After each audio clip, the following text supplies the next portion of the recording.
Marcus Ericsson can never win a race that's normal. Never! Welcome back to Motorsport 101.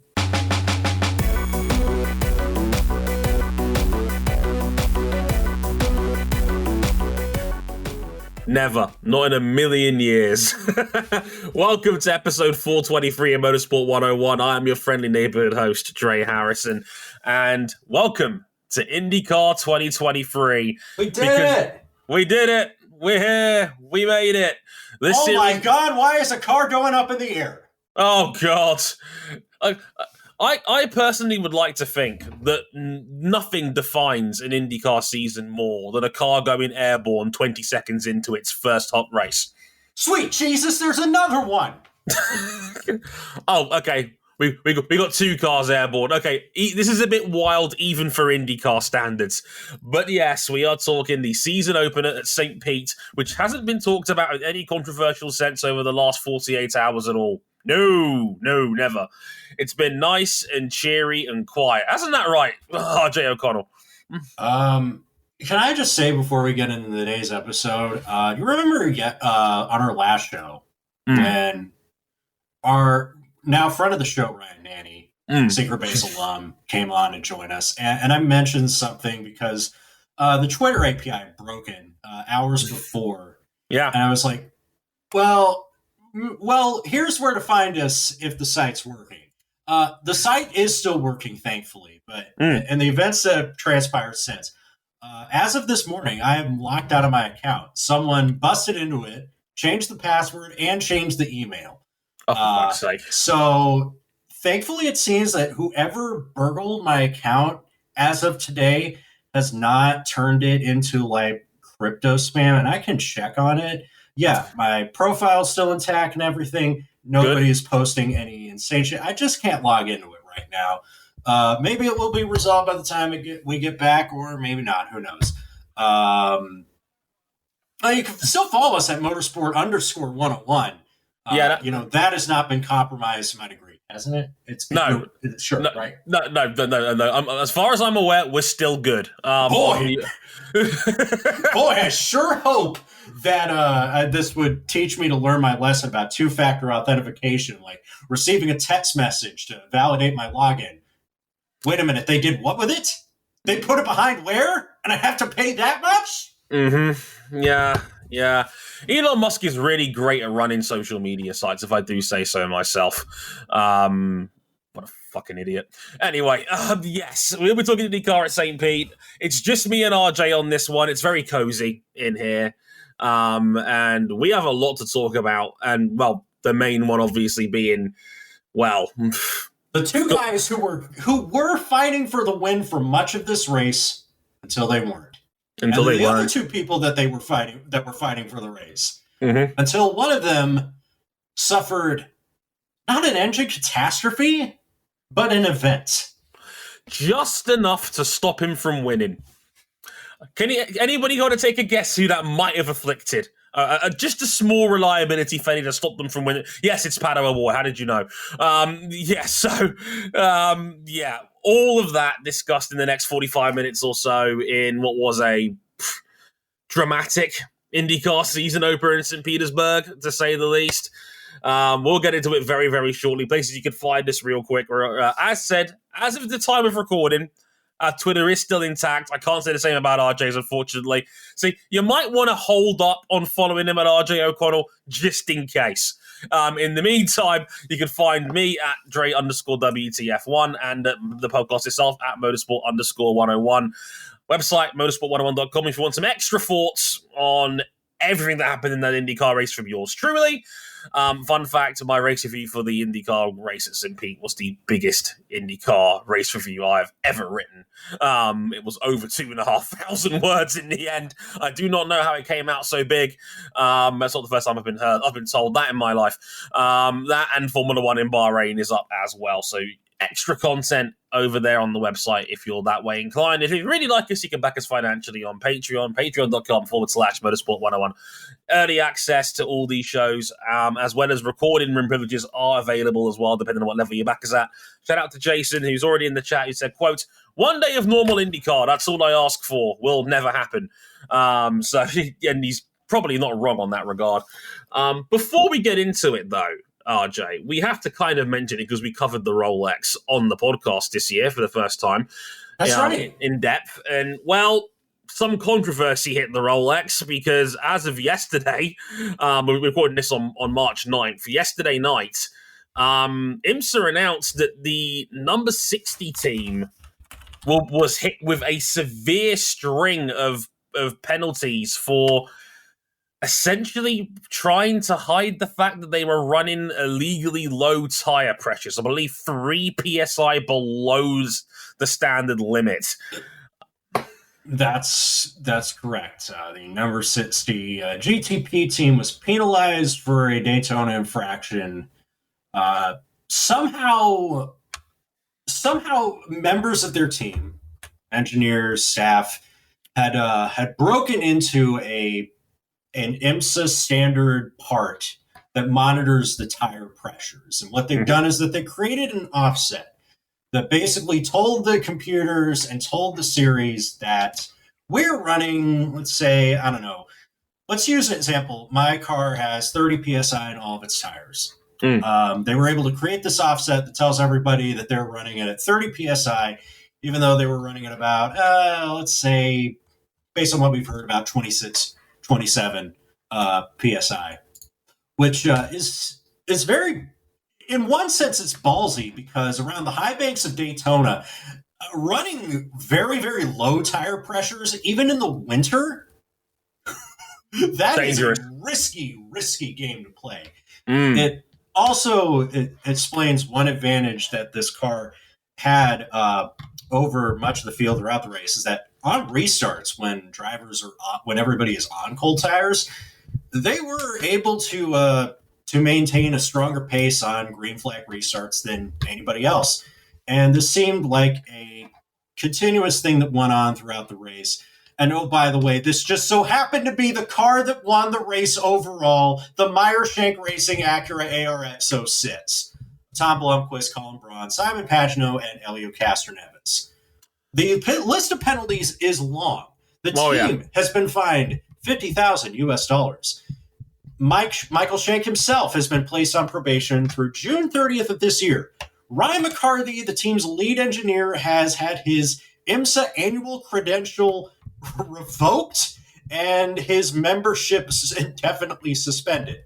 Ouch. They've lost their prize money. They've lost all the points that they would have earned in the Michelin Endurance Cup, that is the Grand Slam tournament for all the big endurance races, and 200 out of the 350 team and driver points that they earned for winning the Rolex 24, which they are still winners of the Rolex 24. People have learned about a wonderful thing about American motorsports, that we do not like to change results on this stuff. NASCAR only agreed to start taking away wins in 2019 at about the 60 years of NASCAR, and we just had this in IndyCar last summer with Alexander Rossi, although that infraction was, I would say, way less severe in hindsight. Oh, God, yeah. Look, there's a difference between having a water bottle that may or may not have contributed to your car technically being illegal. Look, I think the punishment in Rossi's case was a lot more fitting of the crime in that instance. I can almost get there in justifying letting him keep the win on that instance. But this is a very American motorsport thing. I'm not the most knowledgeable NASCAR fan in the world, but even I knew that there'd been instances like Richard Petty, who had like illegal engines in cars that he'd won with, or illegal tires, and they will fine him $100,000. They'll take points off him, but they'll let him keep the win, especially towards the back end of his career, because they knew he was close to 200 wins, and they wanted that milestone of Petty getting to 200. I don't like it. I'm not going to pretend like I like this.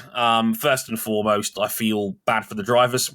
It sucks that Blomqvist Castroneves, Braun, and Pagenaud have got a tainted win under their books. It sucks for everybody that they beat, including the second Acura from Wayne Taylor Racing and Andretti Autosport, who probably stood a better chance of winning than we thought if everybody was playing by the rules. And that was even when factoring in that they couldn't make a bodywork change that they wanted to try and give themselves a better chance of winning, despite the fact that another car was running out of bounds on tire pressures. Right. Who knows how different it could have been?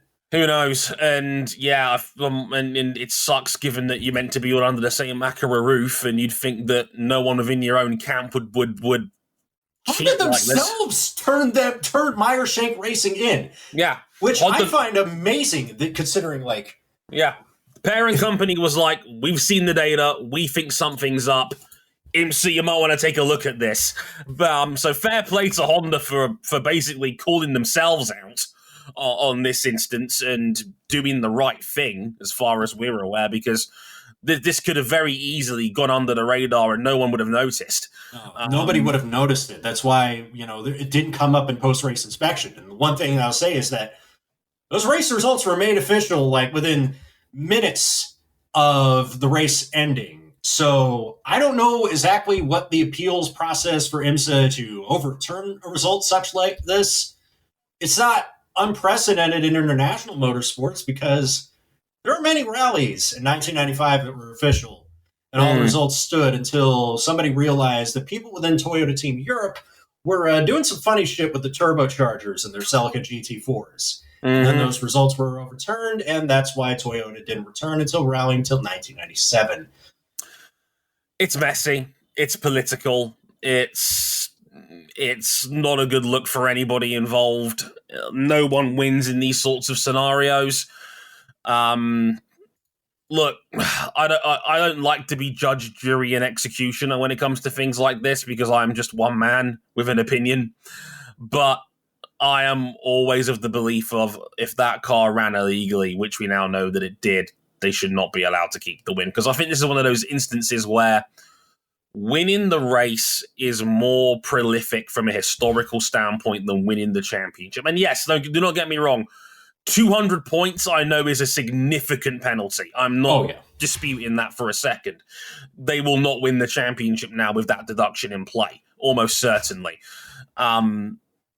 But it's also a bit like the Indy 500. If Alex Rossi won the Indy 500 tomorrow and the car failed tech inspection, are we taking the win off him?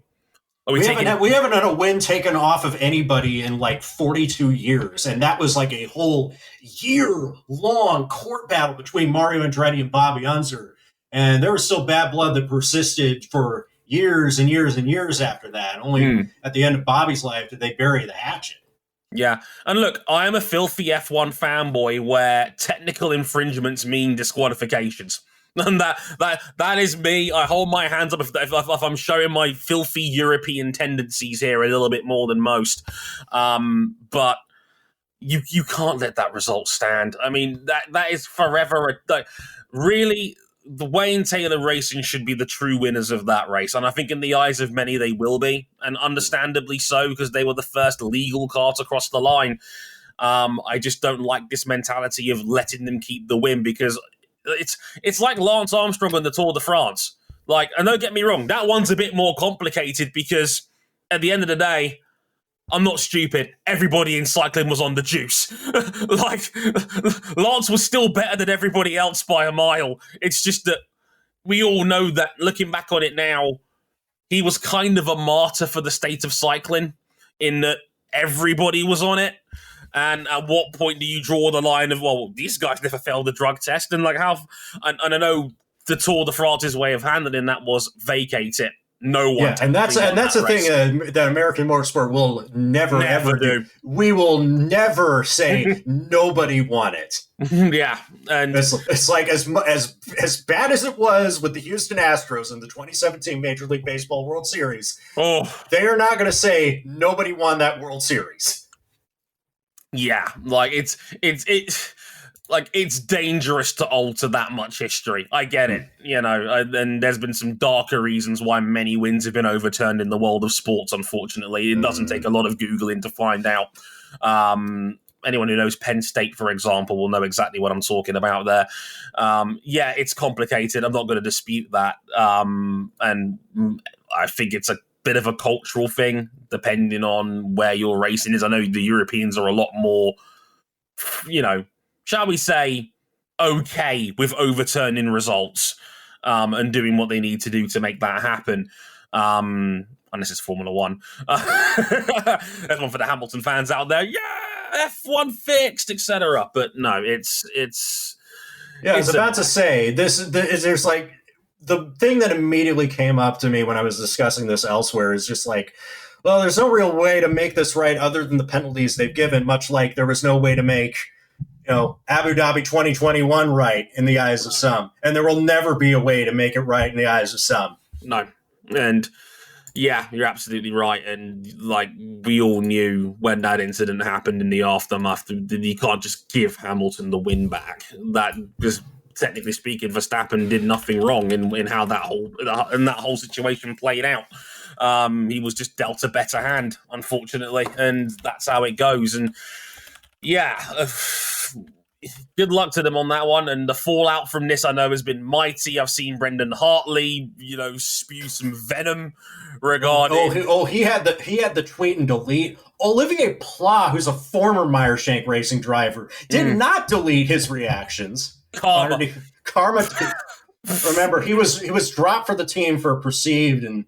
Well, unfortunately, it was kind of poor performance on his part. I wonder how Oliver Jarvis thinks about this. Because from all knowledge, Oliver Jarvis, who was with this team last year, had a mighty falling out with the chief engineer Ryan McCarthy, who got thrown under the bus for this whole thing.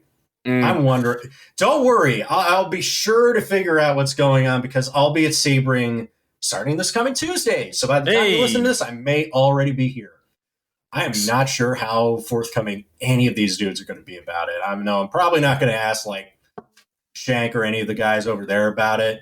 They're just probably going to want to get on and go about winning a race the right way this time. Yeah.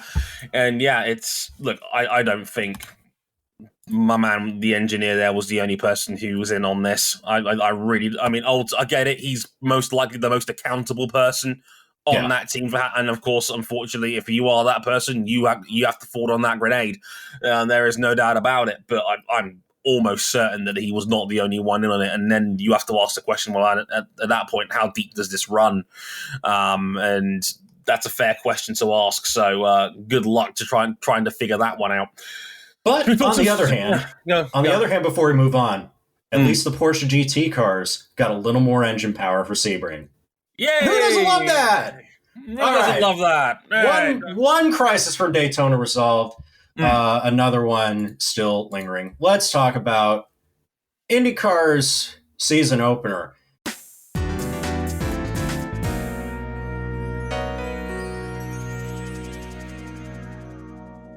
As the weekend started with Romain Grosjean getting his first pole in over a year, and that was good.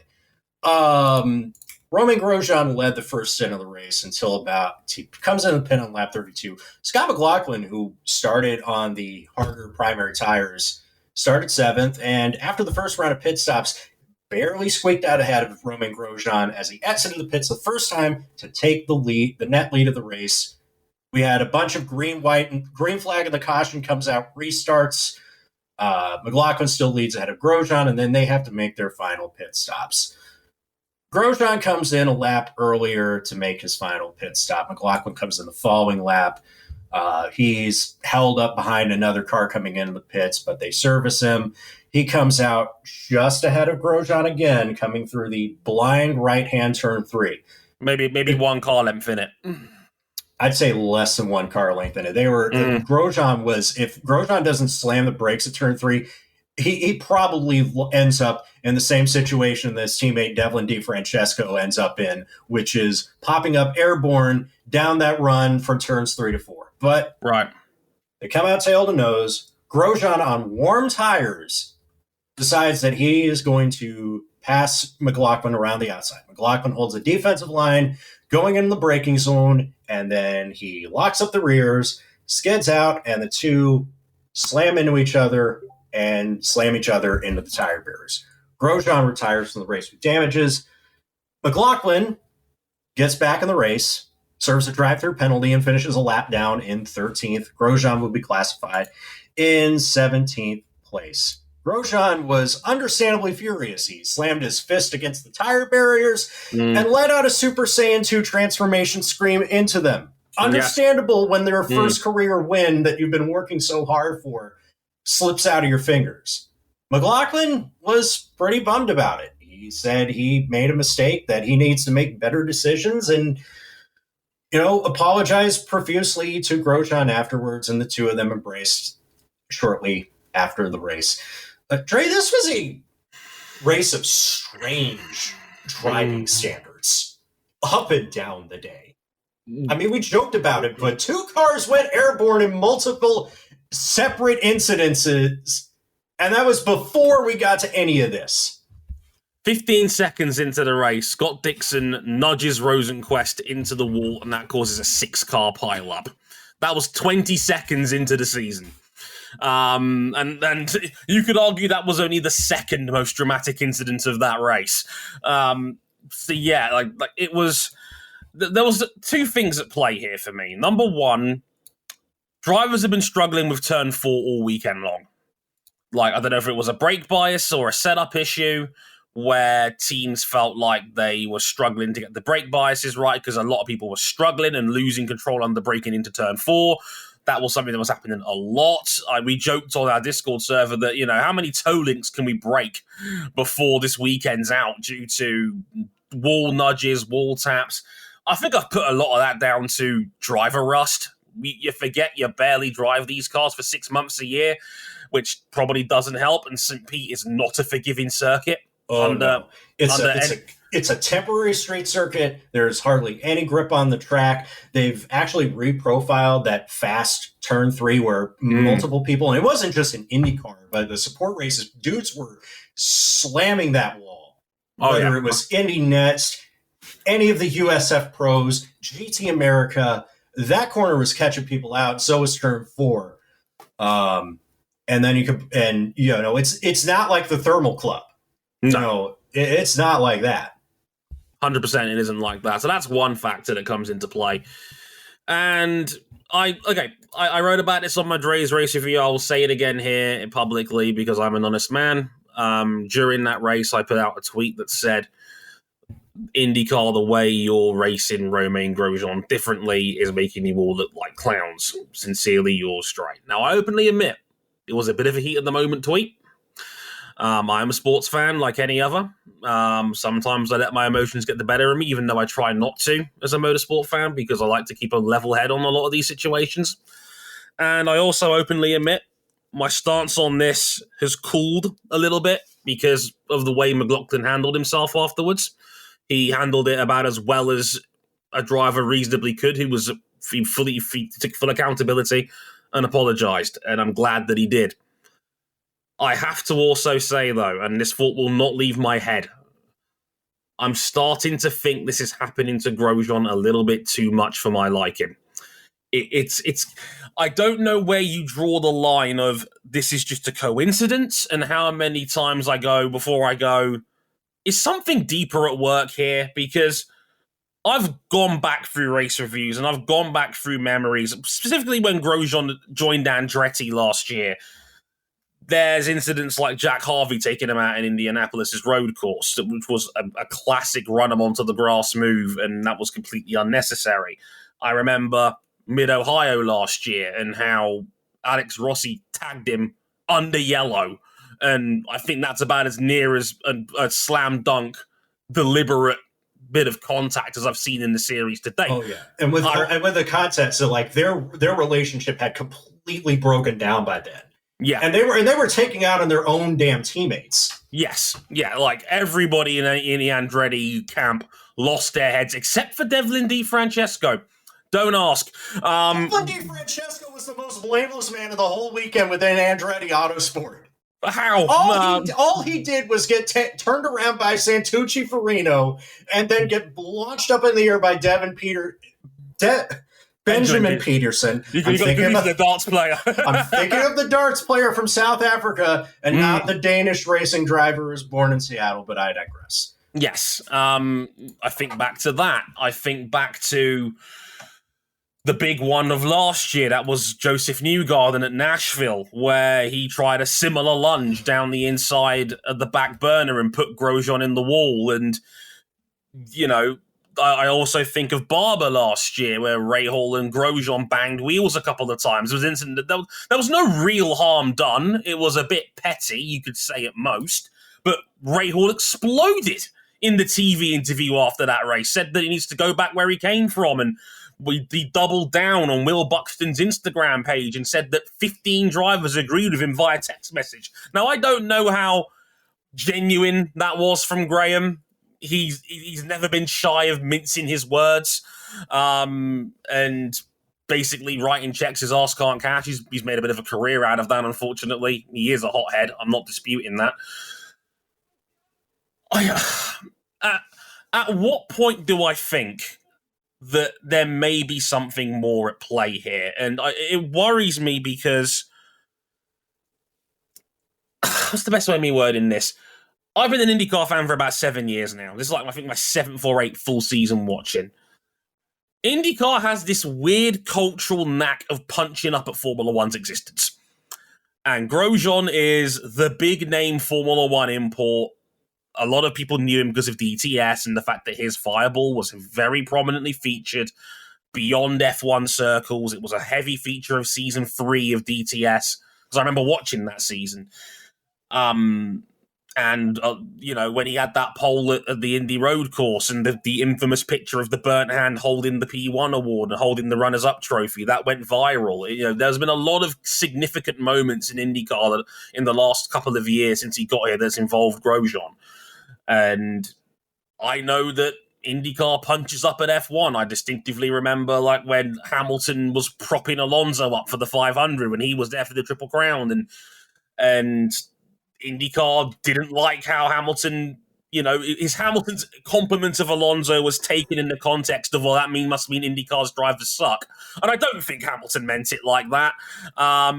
And a lot of people are like, well, he's only got to worry about 2 cars in his series, and it all got very petty. And there's a lot to describe the fact that IndyCar and F1 don't really like each other. And IndyCar likes to punch up at F1, and that's the second bus bro that Grosjean's tangled with. And again, bus bros has had no problem poking fun at F1 in regards to the super license system when Colton Herta was getting rumoured about it. You can see where I'm going with this. At what point do I say there might be something worse at play here? Like, are they ragging on the F1 guy? Are they racing him differently? Because I'm starting to get that feeling a little bit, and it worries me, because I hope I'm wrong in what I'm saying. I hope it's just an unfortunate coincidence, or that the driving standards in IndyCar just stink at the moment, and there could be, he could be a symptom of a larger problem, but something ain't right about this, RJ, to me. That's the impression that I get. I think that it is a general driving standards problem. Sure. Because to me, it's like, yes, Grosjean has had this happen several other times. He's also not the only driver from a European background with a competing team with a contending team that's in contention to win races. This, for example, this doesn't happen to Marcus Ericsson. Marcus Ericsson did not have the most prolific European career, but he's also an Indianapolis 500 winner. He's not necessarily he's not a born and bred American driver. His only link to any of that stuff was that his mentor was Kenny Brack back in his early days. Sure. So, and I realize how I'm going to sound when I say this. I don't think it's a problem of America versus the world, in a sense. I hope it isn't. I don't think it is. Especially given like McLaughlin's, you know, from the oceanic part of the world, they haven't really got beef with France. I know it's easy to rag on France culturally. I know a lot of us do. But again, I don't think it's that. But I talked about this a lot last year, RJ. It feels like the series still has a bit of a boys' club vibe about it sometimes. I mean, I get it from that perspective. I just want to make sure that, we don't play this card whenever it's Grosjean having a bad day. Because that's another thing that I get the sense of, is that whenever it's any other driver who doesn't come from who's not of the IndyCar system, that's having a bad day or has had conflict with somebody else, that it's not a thing where we have to break down and examine the cultural divide between sections of the grid and other sections of the grid. You only have to go back a few years where Alexander Rossi was not a real American driver who was really invested in really racing in America for real because he was a European guy. Hell, you only have to go back this offseason where Logan Sargent wasn't a real American because he wasn't really racing in America like Colton Herta was, and we sent the wrong American to Formula One. Never mind the fact that Logan Sargent is as much of a Florida man as anybody could get. Yeah, exactly. He really is American. And like when Graham ranted about how, F1 doesn't want American drivers, it only wants American money. And I was like, does anybody want to tell him that Logan Sargent's probably going to be in F1 next year, but he's not one of them? And to his point, it's just like, yes, he's taking shots at Romain Grosjean because he's notoriously all bark and no bite, but he's willing to come and invite Sebastian Vettel over the second he announces his retirement. So I don't know how much stock I'd put into that. I really think Graham Rahal is looking out for his brand, what makes him and his series better. I think this was simply Scott McLaughlin, by his own admission, overestimating how much grip he had on cold tires on the defensive line, trying to go for the win of the race. Romain Grosjean did what he felt like he had to do. He had more grip on the racing line, and he felt like he had enough room to make the pass around a tight corner, knowing that was probably going to be his only chance to get by. Sure. I would be very careful to blow it up as anything bigger than that. And look, I do use these words carefully. I'm not, it's not like I was waiting for a Grosjean tag to go, ha, gotcha. It's just, at a certain point, it stops being a pattern of behavior. And and don't get me wrong, my stance has softened on this purely because of how McLaughlin handled this. Because after Newgarden at Nashville last year, I never quite looked at Newgarden in the same way again after that. Because the behavior he had on Twitter after Nashville was way out of character for him. So much so, I literally used the words in my piece that the mask had slipped. Because I know that Newgarden is very PR heavy, very media savvy. He's a bit of a series darling in general, and he has been for a long time. Yeah, and you've even said this is the superstar that IndyCar should be marketing himself around. 100%, because he is the guy that he is the action man he's the G.I. Joe of IndyCar, and I don't use that as an insult. I mean that in a he's absolutely your brand sort of guy. He's funny, he's charismatic, he's handsome.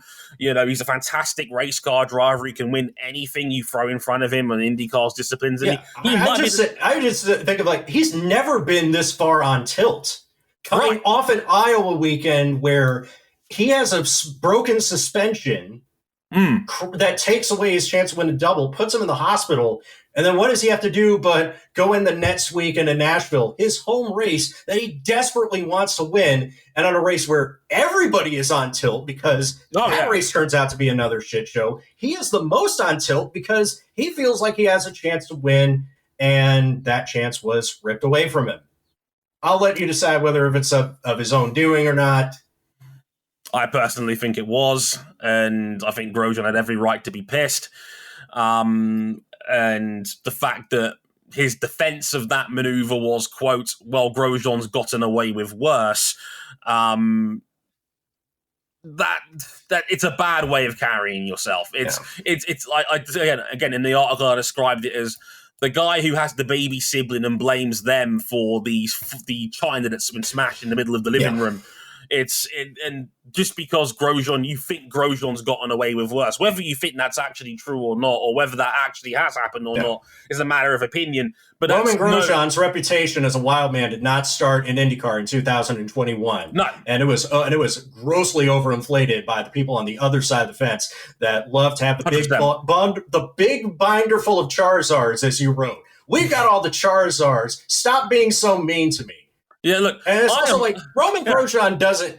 You know what? Romain Grosjean is a successful 37-year-old man with a family. He didn't need to do this. It's awesome that he is doing this. Absolutely. It is fantastic that he's doing this. And I think he's going to win his first IndyCar race sometime down the road, because this weekend showed, hey, Andretti's serious about winning again. Yeah. At one point, they had their cars 1, 2, and 3. And they had every chance of having a 1-2 finish. Colton Herta was in the mix as well, and unfortunately his race was ended by Will Power in a similar incident. And good thing for Scott McLaughlin that he owned up to it. Will I kind of feel slipped back into his old habits. And Colton Herta, who needed a strong start to this season, because now he is the driver that everybody thinks is going to Formula One, whether it's with Michael Andretti's team or with somebody else down the road. You gotta deliver a strong result in the championship to get those super license points. And now that's him starting the season in a deep, deep deficit. Yeah. And I think I completely agree with you for what it's worth. That was all on Power. And his interview after the race was very, well, what did I do? Sort of vibe about it, in the sense of it was like, yeah, I'll talk to Colton, but he's like he really wanted to say, well, I wasn't going to back out of it, even though he was never winning that fight. He didn't even have half a car alongside Colton when he set that lunch into turn 8, and Colton got put in the wall through no fault of his own. He was more than reasonable in giving Power Racing room, and he's got to take the corner at some point. I do think there's a little bit of column A and a little bit of column B in all of this. And column B for me was the series has an overall discipline problem when it comes to driving standards. Power got an end-of-the-line penalty for that incident, which dropped him to, I think, about 13th or 14th place. 15th. Back to the tail end of the last lap. He salvaged a top 10 finish. Scott McLaughlin was lucky that everybody else that would have contended for the championship of the win got knocked out behind him, because this was a carnage fest. This was a shit show. Meyershank Racing, not that we knew about the scandal that we just talked about at the time, had both their cars wiped out in turn 3 in the race. Simon Pagenaud had nowhere to go but sandwiched in between 2 other cars. Mm-hmm. Yeah, and McLaughlin getting a drive-through penalty after he was already a lap down in the pits serves no purpose. I know they could, at their discretion, they can also apply grid penalties for the next race if IndyCar so chooses. I hope they do, because the drive-through penalty served no purpose. In this instance, the punishment was already served. He lost the lap in having to fix the front of his car. If you want to punish him for that incident, you hit him with grid places for Texas in 3 weeks' time. I hope they do. Again, they normally announce it nearer the time, so we'll have to wait and see. Yeah, it'll usually be like 9 places for an oval track, which is where we're going to in a couple of weeks. That's Motor Speedway. Place where Scott McLaughlin and Team Penske usually succeed, because big money teams always typically tend to do well at Texas Motor Speedway. Yeah, I don't think Romain Grosjean has any remorse. I don't think we're at a crisis point where it's IndyCar's all-American gang trying to stick it to them damn foreigners. I don't think it's that, but I also think there is still a very thinly veiled layer of snark in how IndyCar treats F1 in general. And I guarantee you there'll be a string of jokes about this and a string of F1 jabs coming from F1 fanboys when Bus Bros comes out later this week. Even though McLaughlin has taken 100% accountability for it, he's already started clapping back at people on Twitter. And all I will say is that, yes, you're absolutely right. People on their keyboards maybe don't know better. But I would also say it doesn't take a rocket scientist and to me to be a race car driver to tell you that you fucked up. And I don't think McLaughlin would be so apologetic if he didn't at least know that in the back of his head. It's there's a lot to dissect in all of this. And the other thing I'll say as well is that you don't need dickheads like Don Slanka at Champ Web out here saying, well, what was he supposed to do about it? No. The sentence I made in response to that was, race state doesn't absolve you of accountability. I don't care if it's lap 2, lap 65 like it was in this instance, or lap 100.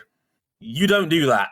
That's poor driving. You lost control of your car, and unfortunately you took somebody else out with you because of your reckless driving. You ruined what was it ultimately ruined what was going to be a very, very good race if what we saw out of the next 2 drivers that would go on to take the first and second spots would serve as go on approved, because we did eventually get a good lead fight for the win. Pato O'Ward took the lead after that incident, and on the ensuing restart, he just rockets out. He's up to a 2 to 3 second lead within the first lap, but Marcus Ericsson starts reeling him in, and they're within half a second of each other with about 3 laps to go. Free to go. Then Pato O'Ward gets kind of a sketchy exit, and then Marcus Ericsson just drives right around him.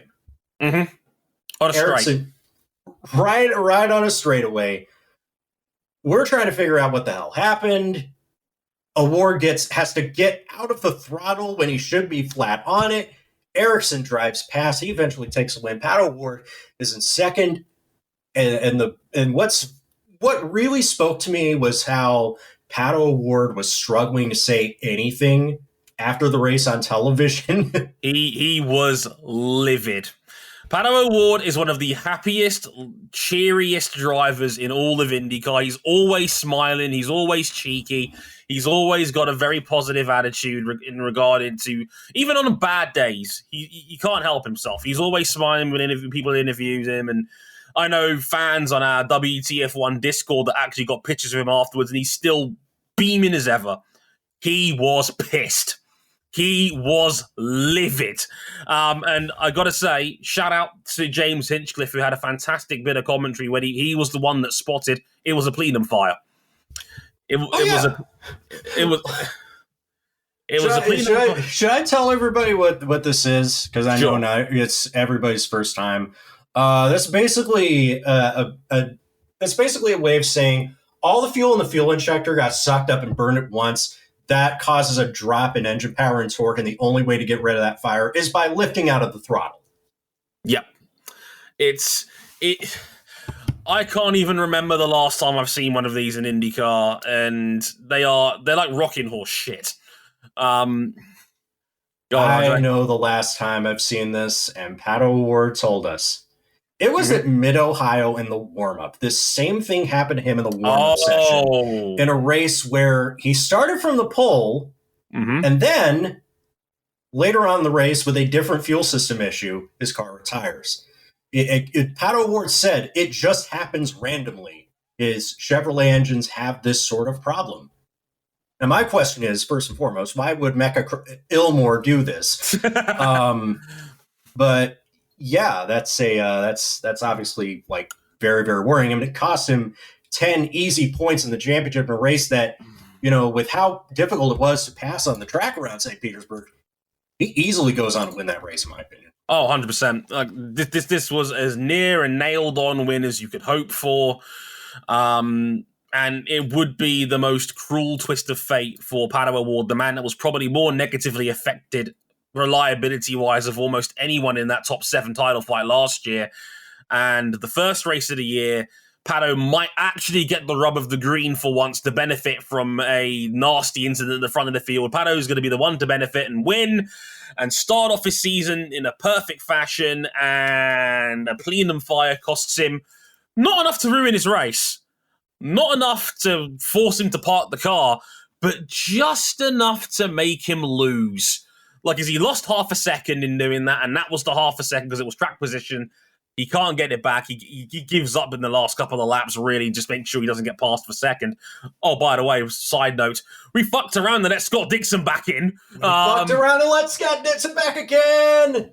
Why do we keep doing this, IndyCar? It was his 193rd top 5 finish in IndyCar. 193. He's tied Mario Andretti for most top 5 finishes all time because Scott Dixon is a freak. Anyway, yeah, it hit Pato O'Ward just enough to take him out of the win.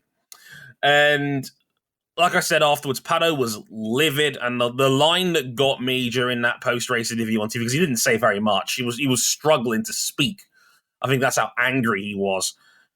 Absolutely. We can't keep letting this happen, was the words that he said. He knows.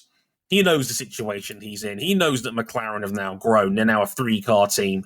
They have the best lineup they've ever had with him, Alex Rossi, and Felix Rosenqvist. And we all know it's probably getting better next year when it's going to be Alex Palou in the 7-car. And that is a formidable lineup. That, I mean, if Alex Rossi is your 3rd car in a team of 3 that's got Pato O'Ward and Alex Palou in it, you've got 2 bona fide contenders and 1 guy who was a contender not long ago. It's an incredible team. I'll say this, like, remove that context, and like, McLaren got 2 of their cars in the top 5. That's a very good day for them. Alexander Rossi was 4th on debut with his new team. Yeah. You'll take that. You hate that Felix Rosenqvist got wiped out in 3 corners, but you'll take 2nd and 4th on the day. But the way Pato O'Ward lost that race, and you know that titles have been decided by less than 10 points. I still remember the dead heat in 2015. I still remember the dead heat in 2008. Oh, God. It was, that can be huge. Which ties into my next theory that I talked about at the very top of the show. Marcus Ericsson can never win a normal IndyCar race. I feel bad for him at this point. It's like he cannot win via conventional fashion. It's incredible that this is like, look, this thing I didn't want to talk about during the earlier segment about McLaughlin and Grosjean is that Marcus Ericsson has not gotten the true rub of the green in terms of how he's been perceived in this series, even though he won a 500. Even then, I jokingly nickname him Plan C sometimes because of how that race played out. Because we all know Dixon was 1 mile an hour over on the speed trap when he came into the pit lane, and Palou was unlucky because he had to take an emergency stop last year at the 500. Ericsson was Plan C, and Ericsson ended up winning the 500. And it was a phenomenal moment and a nice fuck you to all the F1 guys out there who thought he wasn't worth shit because, you know, F1 careers can often go a bit south, not even if it's necessarily the driver's fault. And look, Marcus Ericsson is a great IndyCar driver. He's been top 6 the last 2 years. He led the championship for over half of last season. Like, this should not feel like a fluke if Marcus Ericsson wins a race. And yet he's had shenanigans in all 4 races he's won in IndyCar. Let's go through them. Detroit 2021. Romain Grosjean hits the wall late in the race. That brings out a red flag. Will Power is leading, but his car is overheating. He's screaming at his mechanics to put a fan on the car so that way it can cool down so he can take the start. He can't start in time. Marcus Ericsson takes the lead on the ensuing restart and goes on to take his first career win.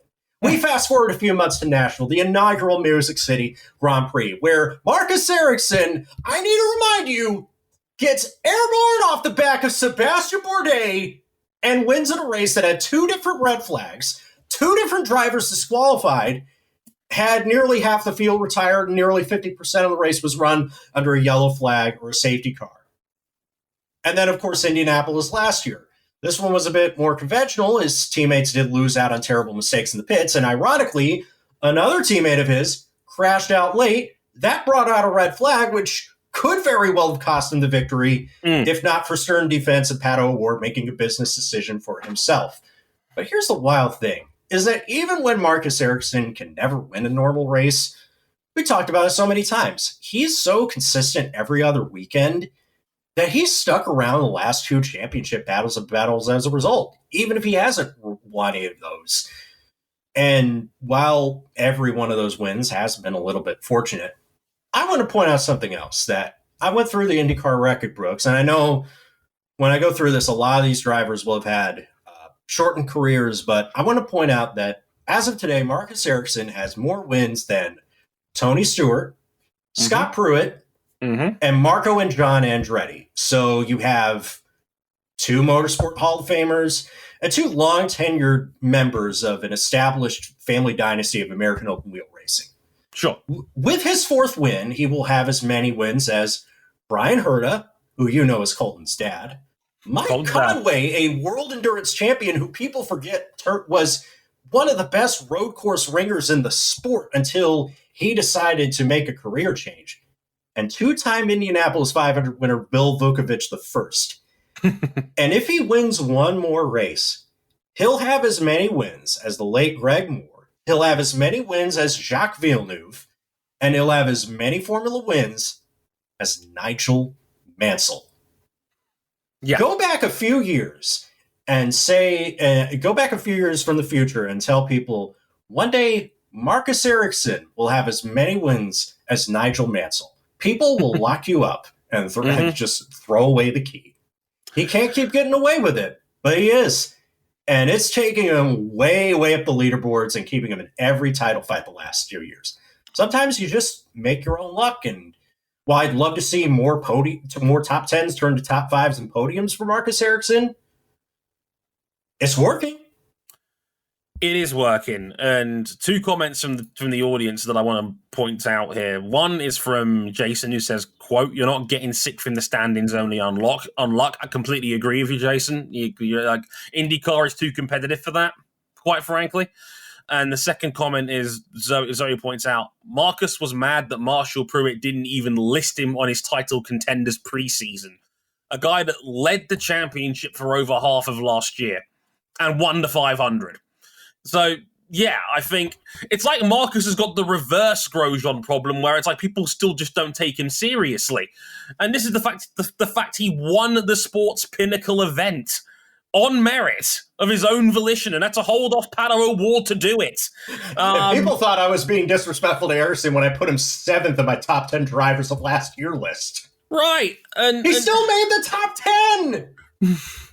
It's Marcus belongs. And absolutely, he is the best floor-raising driver you can have for a team in IndyCar.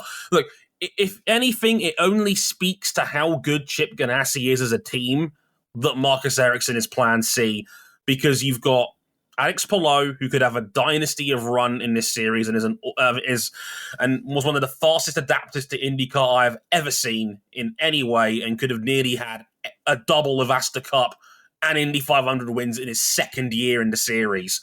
Only got beaten by Helio by a nose on the last year at the 500. And Scott Dixon, who is one of the greatest North American championship racing drivers we've ever seen on. And by the way, they're stacking the cabbers, because Marcus Armstrong, who did get into a bump with David Malukas and had his race compromised, still finishes the top rookie, and he gets to swap out with Takuma Sato for at least 2 of the oval races, hopefully the other 3 to go with it. That's not a bad lineup at all. It's an incredibly strong lineup. Marcus was strong on debut. He looked like he belonged. You can't ask for much more than that from a rookie, first time of asking. It's only like the fact that we can even talk about Marcus in the light of I would say the top 8 drivers in IndyCar, and I say all the Penske's. I'm taking Will Power, Joseph Newgarden, Scott McLaughlin, all the Chip Ganassi teammates he's got except for the 11 car, i.e. Dixon and Palou, and I would chuck in Pato O'Ward and Colton Herta in that mix as well.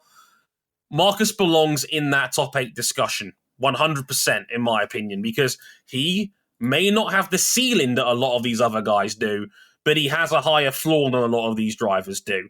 And it's a shame that people don't take him seriously. I don't know if that's some of the F1 hangover effect, that, he got the pay driver label over there when he was over there and racing against Pascal Wehrlein, a very talented driver in his own right, and Charles Leclerc, who we all know how fucking good Charles Leclerc is, one of the best drivers on the planet, period. Yeah, his lack of championships is not a him problem. No, it is not, and it's a shame because, and again, the racing gods are being cruel with him in the sense of at least he can't get a, quote, legitimate win, but this is IndyCar. Shenanigans happen. Yeah, I remember... Do you remember a driver by the name of Mario Dominguez? No. Fill me in. Mario Dominguez raced in the mid-2000s at the dearth of the American open wheel split. He was on the kart/champ car side, brought in quite a bit of sponsorship from Mexico, and he also got multiple very fortunate wins. One of those was a soggy, rain-blasted Surfers Paradise race where the first lap started with a multi-car pileup, and then the rest of the race was just run under yellow flags. And there's like an ongoing discussion about how they're ruining the race to make sure that Michael Andretti, who's going to the other side at the end of that season, doesn't win another race. So they're going to give it to Mario Dominguez. Dominguez goes out and wins the next year at Miami. Yes, there were street races at Miami on the actual streets of Miami, in a race where half the cars didn't finish and half the race was run under yellows. But he was never able to string together consistency the way that Ericsson is right now. Right. Marcus Ericsson was the wrong driver at the wrong time for his entire Formula One career. It's different now. He belongs, and he is one of the best drivers in this series, and I say that with no comprehension. Like, if I wanted to build a free car team in IndyCar right now, I'd be very tempted to take Marcus Ericsson, knowing that he's going to raise my floor. And that's not an insult, especially in a series as volatile and where consistency is genuinely hard to come by. It's not like Formula One, whereas there's much more of a hierarchy when it comes to performance. And obviously the car's not being spec. There's more variance in car performance that has an impact on how careers can play out. IndyCar being spec. And it's no coincidence that for the last 2.5 seasons, Marcus Ericsson has been Mr. Top 10. And that is a valuable, genuinely valuable trait to have in IndyCar as a series. Even if he doesn't have that Newgarden or McLaughlin-esque ability to win any race they can on paper.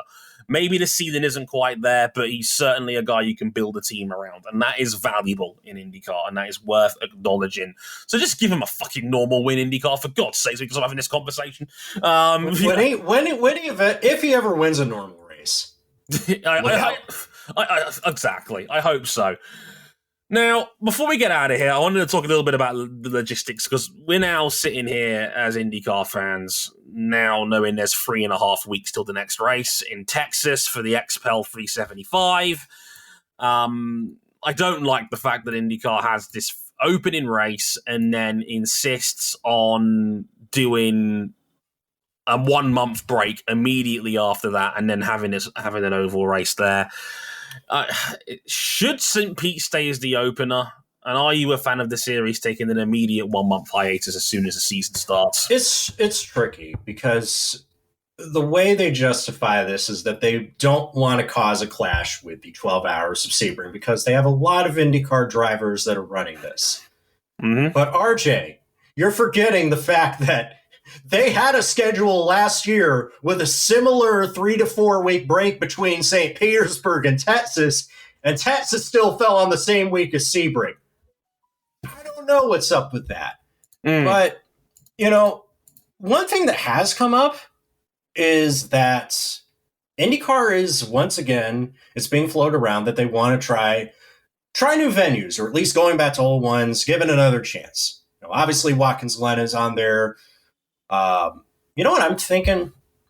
Go on. There's a 1.5 mile super speedway that doesn't quite have that same stink that Texas Motor Speedway does for processional racing or just being a insane 3-wide flat out death trap with no in between. Sure. Homestead Miami Speedway hasn't been on the calendar for over a decade, but it does have open wheel history. It was on the IndyCar and car calendar for about 15 years or so, and that was after the reprofiling. It's come up as a potential new returning venue. I'm thinking maybe you have Homestead as the first race of the season, and then you can carve out a giant chunk of the downtime just to avoid a clash with Sebring, assuming everybody is in good shape afterwards. Turn right back around next week and you race at St. Pete. Why not? I mean, if you can't go to Homestead, I've always said, and this is something I've always heard from IndyCar fans about how much they love their oval races, and then they wish there was more oval races because it's a unique discipline that no other series really does besides NASCAR. Why not open the season with one of them? Get some excitement going. Say, hey, look, I'm not a fan of Texas, especially post PJ1 and obviously what's happened there with NASCAR. And look, NASCAR aren't exactly a fan of it either at the moment. I am very much aware of what Denny Hamlin thinks of Texas. The best way to renovate it is to start with a bulldozer. Yeah. They've taken the wrong track and tried to bulldoze it into a half-mile short oval because of a booming real estate market. I'm sorry, did I just have slap shoes join this podcast? I mean, where's your pork and beans, O'Connell? But no, I think you could easily swap the opening 2 rounds. I'm distracted by RJ double cannon at the moment, but no, I think there's no reason why they couldn't open the season with Texas. And look, I'm not even a fan of Texas, and even then, we got lucky last year that it had a fantastic finish between McLaughlin and Newgarden, basically having Newgarden steal one with 500 yards to go. And like even that, I think would be better for excitement and would get people going more than a tricky street circuit, which can produce bad habits, especially with rusty drivers. And then, or even start the season later. It's weird because you decided to go head to head with Formula One here on March 5th. And they got very lucky that Bahrain only had one short virtual safety car because they got dangerously close to overlapping. Because Bahrain started at 3 UK time and IndyCar started at 5 UK time. And Bahrain luckily ran short when it could often go long. Bahrain's gotten close to the 2-hour time limit on a couple of occasions. That's right. So, yeah, Indy Next is viewership. I'm curious to see how that turned out because they did not get the rub of the green there. They had a wild and eventful race with many last lap lead changes and a bit of carnage as well. But it wasn't nobody watching that. It's a shame because Daniel Frost deserved better for his first win. It did, and it's a darn shame. I hope both viewers enjoyed it, is what I would say in response to that. But yeah, I think they're better off opening with an oval and starting a couple of weeks later. Like start in the middle of March rather than the top of March, or in some cases late February, because you've done that before in IndyCar. You just did that last year. Yeah, like why are we racing February 28th? I don't understand why you're not NASCAR. You don't have 36 races in a season. Come on. Like, there's no reason why they have this 1 month hiatus at the top of the year and then they insist on doing double and triple headers later on in the congested part of the summer. It's silly. It's just poor scheduling in my mind. I know they've got to. They're trying to cater towards the guys that want to double up with IMSA, and that's completely understandable. But there is no reason to have 4 weeks off at the top of the year. None. And you've got all of March to play with, and you can dodge the Formula One bullet quite easily if you wanted to, but you just choose not to. And I think that's just silly logistical planning from IndyCar, who need all the help they can get when their races are getting 1 million viewers an episode, and even shitty NASCAR races like the one we got in Vegas last week is still getting nearly 4 million. Like, I know they're never going to win that fight with NASCAR in the grand scheme of things, but they're just shooting themselves in the foot in certain instances because they're in the middle of a sandwich of the series that's got the biggest growth at the moment in Formula One, and people are excited for a season opener in Bahrain until they actually sat down and watched it. And NASCAR, who always has a hardcore audience of at least 3.5 million people, no matter what dog shit's on TV. And no matter how dog shit things are economically with NASCAR. Right, like, people will still watch it. Like 4 million people every week in America will still watch NASCAR regardless of what they're putting out. Which is wild for a series that was once threatening to displace the NHL and NBA from the Big Four of American sport. And now time you hear NASCAR on this show is like in passing, or when something terrible happens in NASCAR, or when something ridiculous happens in NASCAR. The last time we talked about NASCAR outside of Ross Chastain's miracle move at Martinsville was when Ryan Newman nearly died. That kind of says it all about how we feel about NASCAR on a week-to-week basis. And I got into the series full-time last year, and I genuinely thought it was okay. It's okay. It's okay. It always has the potential to be better, except NASCAR just shoots itself in the foot sometimes. Same with IndyCar. Same with IndyCar. We could lay out And I know I've done the whole, I'm the IndyCar haunt guy because I write about it full time because I'm the only full-time host that does. But I can lay out all the things that are bad about it. You know, Linus Lundqvist is probably watching this race thinking, why isn't it me getting swallowed up in that pileup? Oh, yeah, it's because I got screwed over on prize money. You know, there's many iRacing drivers who think, why can't I take that IR-18 around St. Petersburg for an official race session? Oh, God. Oh, wait, that's right, because Motorsport Games decided to squat on that IP. Mm-hmm. There is an Acura ARS-06 that has a wonderful internal combustion engine in it that's not going to be in use in IndyCar next year, and who knows when it's going to be used. Mm-hmm. There is a wonderful reality series that has plenty of footage to go in for its first few episodes, but it is built around the rum race that doesn't need the help promotion wise. And it's on the XFL of American free-to-air networks. RJ's just spitting right now. Let the record show, viewers and listeners, that I did not encourage any of what he's just said. But these are all frustrations that we've said about IndyCar as fans, on the record, off the record. We've all had these conversations at some point in time. And look, I could also chuck in the mix, they don't give a shit about international viewers like me. And that's unfortunate because, like, I get it, it's a very nationalized series, it always has been, but you've got British fans that genuinely love your product. And I said in my piece earlier, I was like, look, I know this series... They're going to love some Callum Island. Yeah, and like they love Brits when they can use them to market themselves, right? But they don't really give a shit about their very meager fan base here. And I mean, they were giving their Indy Next rights away, and I cynically suspect the only reason they were so keen to get them was because Jamie Chadwick is in that series. And you people who know me and know my work know exactly how I feel about Jamie Chadwick at the moment. Yeah, and it makes me very uneasy regarding how her career is talked about at the moment. These are all frustrations I have with this series, and this series often sits on its hands when it comes to dealing with little things like that. And this is one of those little things they could easily fix, but they just choose not to, and that's what makes it so frustrating. There is no reason to take a month off after St. Pete.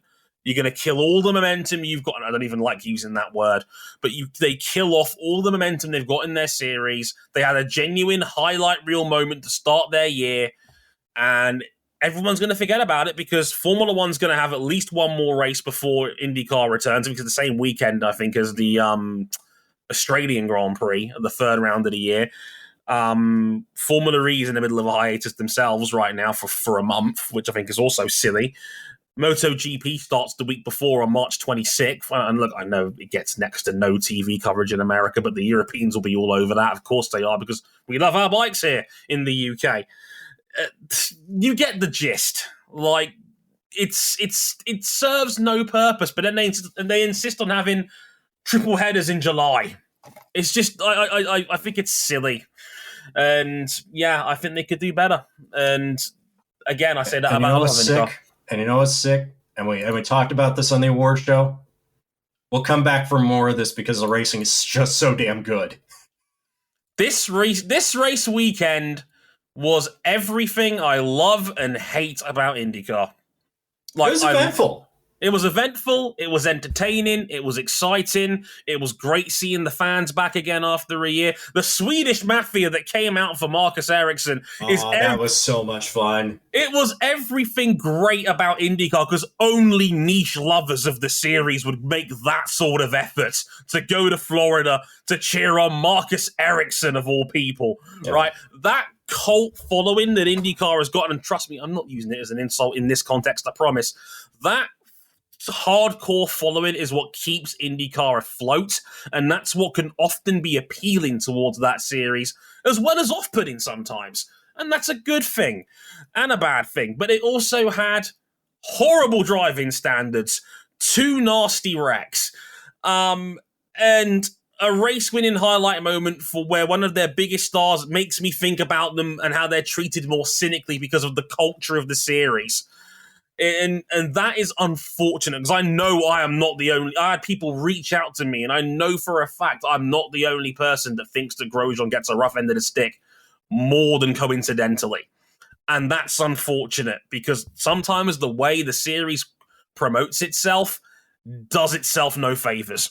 And it opens the door for greater criticism. And it can do better. And I want it to do better. I wish I didn't have to end the show on such a polarizing note, but that's just how I honestly feel, because it's just like, I said, and you'll see this because we're going to put the Cape Town episode we recorded last week for Formula E from back there after this one later this week. We decided to do some last minute audibles. So if you listen to any one of these podcasts and we mention an episode number that feels out of whack, we just kind of call some audibles. Yeah, and we say the same thing about Cape Town's race in Formula E last week, where we said, look, this was a fantastic race, but we're still leaving it with a bitter taste in our mouths. And that's kind of how I feel about St. Pete. And that's annoying. IndyCar is back in 3 weeks' time at Texas. And, maybe we can afford to get more than 2 cars running side by side. Maybe. Possibly. We'll see. Formula One and IndyCar really aren't that different because they're kicking off their seasons in places with horrible human rights records that are using major sports to wash away that image. It's a great time, isn't it? We'll see you next week. Until next time, I've been Dre Harrison. He's been RJ O'Connell. Thank you very much for listening, and we'll see you, next week for Formula One. Next week for Formula One in Saudi Arabia. Oh, good, Saudi Arabia. Fucking fantastic. Sayonara. Bye!